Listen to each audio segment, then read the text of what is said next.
Welcome to social post Vishnu talks. నేను మీ విష్ణు. ప్రస్తుతం నాతో పాటు consultant psychiatrist and de-addiction specialist doctor Sandeep Kondapi ఉన్నారు. సార్తో మాట్లాడదాం. సందీప్ గారు నమస్తే సార్. నమస్తే విష్ణు గారు. Welcome to Vishnu talks. Thank you for inviting me and Vishnu గారు, and thank you for social post. So ఇప్పుడు కాఫీ అడిక్షన్ కి డ్రగ్ అడిక్షన్ కి ఈ రెండింటి పర్సెప్షన్ ఎలా చూడాలంటారు? కాఫీ ఇస్ ద లైక్ మీరు చూస్తే యుఎస్లో ఎవ్రీ ఒక 10 స్టెప్స్కి you find a Starbucks, right? So కాఫీలో కెఫీన్ కంటెంట్ ఎంత ఎక్కువ అవుతుంటే అంత dopamine. Coffee has different caffeines కదా. ఇప్పుడు మనకు వచ్చే ఎనర్జీ డ్రింక్స్ ఉన్నాయి కొన్ని, caffeine is more than 300 milligrams. అప్పుడు మనకి ఆ డోపమిన్ రష్ అనేది ఎక్కువ వస్తుంది. So when you compare coffee నేను తాగాను, it gives me a dopamine in brain. So దానికి మళ్ళీ నేను అలవాటు పడే అవకాశం ఉంది. But if you take same thing with cocaine, MDMA, ఇవన్నీ ఏంటంటే it will give dopamine to the highest peak. ఒక రష్ లాగా వస్తుంది. అంటే సింపుల్ నేను చెప్తాను, మన న్యాచురల్ రివార్డ్స్ ఉన్నాయి కదండి, ఫుడ్, వాటర్, సెక్స్, స్లీప్, వీటిలన్నిటిలో డోపమీన్ వస్తుంది. కానీ డోపమీన్ ఒక కర్వ్ లాగా వస్తుంది. అంటే స్లోగా, హ్యాపీగా, రిలాక్స్డ్గా అలా వచ్చి అలా తగ్గుతుంది. బట్ ఫ్రమ్ కెమికల్స్ డోపమీన్ ఇలా వెళ్తుంది. It goes like a peak. ఒక్క సెకండ్లో ఒక 500 units of rush of dopamine boom. అది రాగానే ఇంకా బ్రెయిన్కి ఇట్ లైక్స్. కాఫీతో నాకు ఇంత వచ్చింది, దాంతో ఇంత వచ్చింది, దాంతో చాలా ఫాస్ట్గా వచ్చింది, దాంతో చాలా ఎక్కువసేపు ఉంది, అండ్ దాంతో ఆ రష్ని చూడంగానే స్లోలీ బ్రెయిన్ గెట్స్ హైజాక్డ్. మన న్యాచురల్ రివార్డ్స్ని కాకుండా మన కెమికల్ రివార్డ్స్ పైన ఎక్కువ అట్రాక్ట్ అవుతాం. సో అంటే ఇప్పుడు మనం చిన్నప్పటి నుంచి అబ్జర్వ్ చేస్తూ ఉంటాము, మన ఫాదర్స్ కానీ, మన పేరెంట్స్ కానీ, మన గ్రాండ్ పేరెంట్స్ కానీ మార్నింగ్ 5:30-6 కల్లా కాఫీ, టీ పడకపోతే వాళ్ళకి కాళ్ళు చేతులు పనిచేయమంటారు. చాలా మంది చూసాం, పొద్దున నిద్ర లేవడంతోనే కాఫీయో టీయో వెళ్ళిపోవాలి లోపలికి చెప్తుంటారు మన పేరెంట్స్ కానీ, గ్రాండ్ పేరెంట్స్ కానీ. నాలుగు లాగేస్తుందిరా, కాళ్ళు చేతులు పనిచేయట్లేదు అంటారు కదా. అంటే ఒక కాఫీ, టీ కోసం నాలుగు లాగేయడం ఏంటి, కాళ్ళు చేతులు పనిచేయకపోవడం ఏంటి అర్థం కాదు. చాలా మంది ఇంట్లో కాఫీ, టీ లేట్ అయినా కూడా ఒప్పుకోరు. ఎంతసేపు అయింది, నిద్ర లేచి అరగంట అవుతుంది, కాఫీ ఎక్కడ, టీ ఎక్కడ అని గోల్ పెట్టేస్తారు. సో అంటే ఈ అడిక్షన్ ఏంటి అసలు, ఈ coffee, tea addiction? It's like ఒక గ్రేడింగ్ ఫినామినన్ లాగా.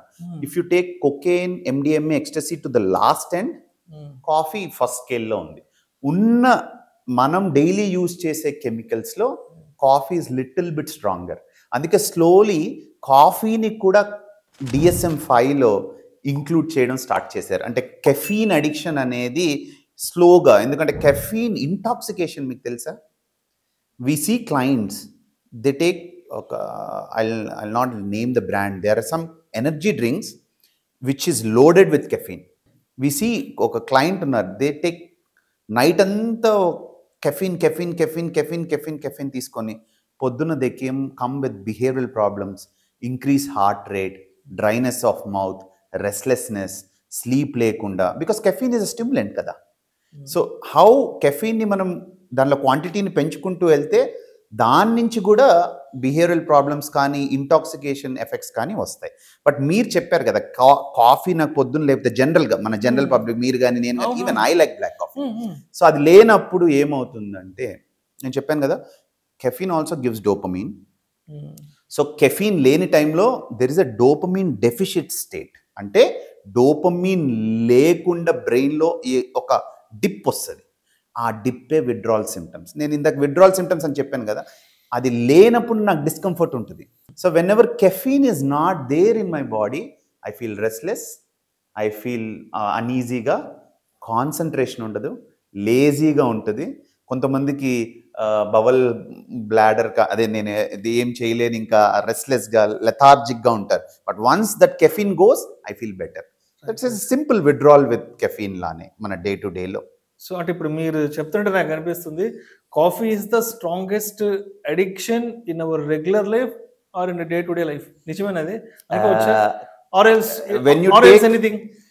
If you talk about a chemical, caffeine is strongest మన డైలీ బేసిస్లో, రైట్? అంటే I'm talking about apart from nicotine. Nicotine is the top one. ఏ కెమికల్స్ మీరు ఇన్ఫ్యాక్ట్ కొకేన్ తీసుకుని, cocaine కన్నా stronger addiction nicotine, smoking. But general life day to day బేసిస్లో caffeine is the strongest chemical. And if you talk about overall అడిక్షన్లో అయితే top best అయితే మన ఫోనే. The biggest addiction is phone. మీరు చూడండి మీ డైలీ లైఫ్లో ఫోన్ లేని టైం ఎంత మనం స్పెండ్ చేస్తున్నామో చూడండి. It's very very minimal. Is a part of our body. Part of our body అయిపోయింది. Correct, part of our body. Just ఇంట్లో నుంచి అలా బయట గేట్ దాకా వెళ్ళడానికి కూడా మొబైల్ ఉందా లేదా అని మనం చెక్ చేసుకొని బయటకు వెళ్తాం. It's our best friend and all in one and it's the biggest addiction. అంతే, అది లేనప్పుడు అంటే ఎలా అయిపోయిందంటే మొబైల్ అడిక్షన్, నిద్ర లేచిన వెంటనే అలా నిద్ర ముఖంతోనే మొబైల్ ఎక్కడుందా అని సెర్చ్ చేసుకొని పడుకునేటప్పుడు అట్ ద సేమ్ టైం 11-12 వరకు first thing even you or me open WhatsApp and see what's happening. ఏం జరిగిపోతుంది వాట్సాప్ లో, వాట్స్ హ్యాపెనింగ్ అనేది. సో వి కాంట్ ఇగ్నోర్ అండి, బికాస్ ఇంత technology and modernised world day to day లేకపోతే we can't grow, right? We can't sit here and telecast this worldwide, right? So technology is important. At the same time, there should be a balance. A technology ni mana general life ni balance cheyali. Yeah, it's tough for you and me, but I think everyone should learn how to balance.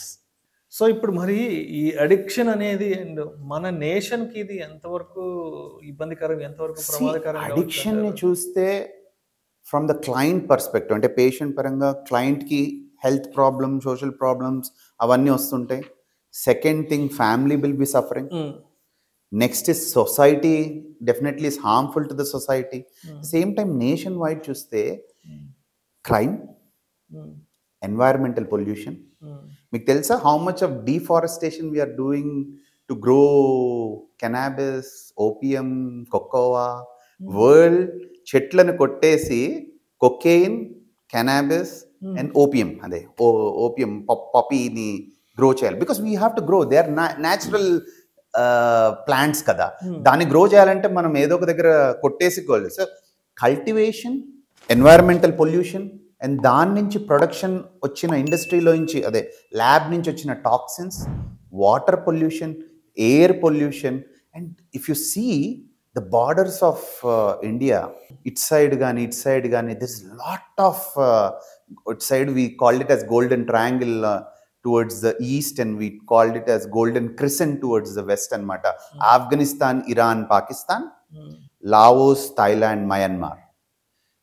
Deentlo there is a huge human trafficking, drug trafficking, crime, transport, cultivation, economy, money involve.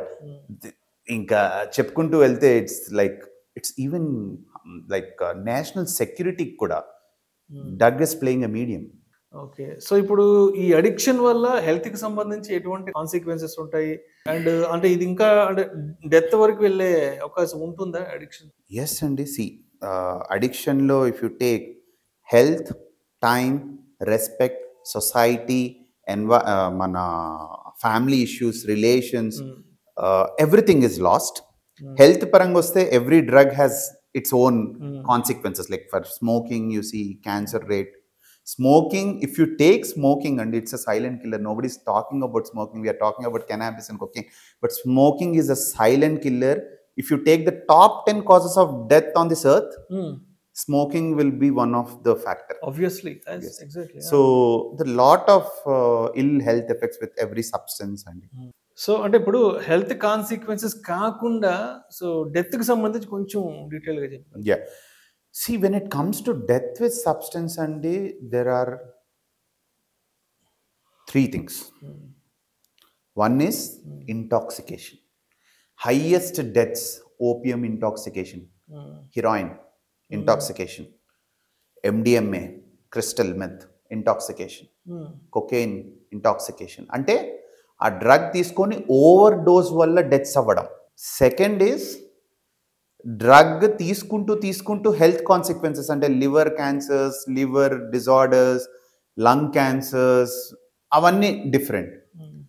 Third is there is sometimes rare but విడ్రాల్లో కూడా deaths అవుతాయి.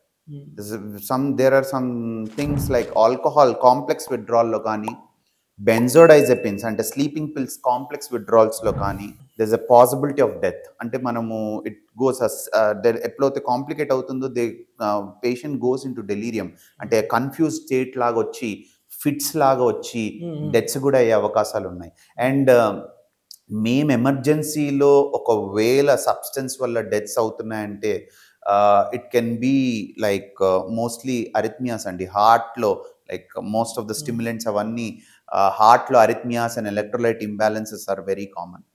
So ఇప్పుడు ఈ addiction అనేది treatable, అసలు ఒకవేళ treatable అయితే ఏంటి, ఇంకా ఇంకా ఇంకా దాన్ని మనం ఎంతవరకు అర్థం చేసుకోవచ్చు అంటే? అందుకే the definition of addiction worldwide is addiction is a treatable complex brain disease. It's definitely treatable. See how diabetes we're trying to control అంటే అట్లని చెప్పి డయాబెటీస్ కంప్లీట్గా బాడీలోంచి పోదు, but we're managing diabetes. Most of నా ముగ్గురులో ఇద్దరికి diabetes ఉంటుందా, నలుగురిలో ఇద్దరికి డయాబెటీస్ ఉంటుందా? We're managing and living lives కదా.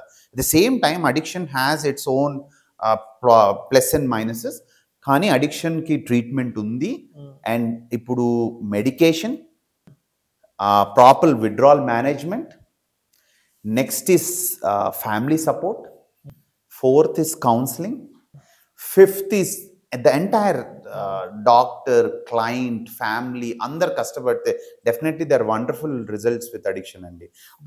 యాక్చువల్లీ మనం ఓన్లీ థింగ్ ఏంటంటే ద మెడికల్ మేనేజ్ ఆఫ్ అడిక్షన్ని, సబ్స్టెన్స్ యూస్ని చాలా ఇగ్నోర్ చేస్తున్నాం.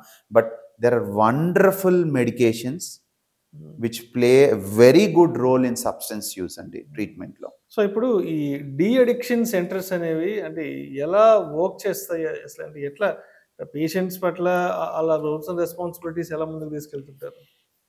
యాక్చువల్లీ నేను చెప్పాలి అంటే హైదరాబాద్లో కాదు, తెలంగాణలో కాదు, authentic D addiction centres finger tips పైన కౌంట్ చేయొచ్చు. అంటే మా సెంటర్ అని వేరే వాళ్ళ సెంటర్ అని నేను చెప్పట్లేదు, బట్ అథెంటిక్ వెల్ అంటే academic evidence based de addiction centres చాలా తక్కువ. బట్ మేము Asha hospital we're running a de addiction centre for almost 25 years. So de addiction centre ఎలా ఉండాలి అంటే it should be like a home away from home. మనం ఏంటంటే అసలు బయట పబ్లిక్ కానీ ఫ్యామిలీస్ కానీ they get vexed up, fed up with the patient, client. And మా దగ్గరకు వచ్చినప్పుడు ఏంటంటే సార్ మీరు 2 నెలలు పెట్టుకోండి, 3 నెలలు పెట్టుకోండి, మీరు రీహాబ్లో వేసేసుకోండి, వాడిని అసలు మాకు ఫోన్ చేయని. But that's not the treatment. That's not the treatment. De-addiction de-addiction center should be like a home away from home.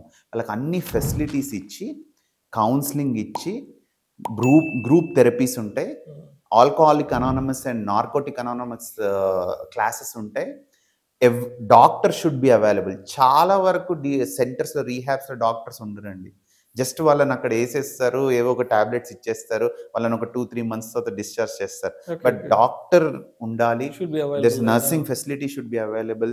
And art therapy, music therapy, వాళ్ళు ఆడడానికి గేమ్స్, అండ్ వాళ్ళకి ఇంట్లో ఇచ్చేదానికన్నా ఎక్కువ సపోర్ట్ ఇవ్వాలి. At the same time most of the things నేను కొన్ని de addiction centres rehabs చూస్తాను, పేరెంట్స్ని ఫ్యామిలీని కలవనీరండి. That is the biggest mistake. From the day one, family should be involved into the treatment module. అంటే మీరు కౌన్సిలింగ్ చేస్తున్నారంటే ఒక క్లయింట్ని కౌన్సిల్ చేస్తున్నారు, okay, but at the same time you have to counsel the family also, and they all should be involved together కూడా counsellings ఉండాలి. Okay.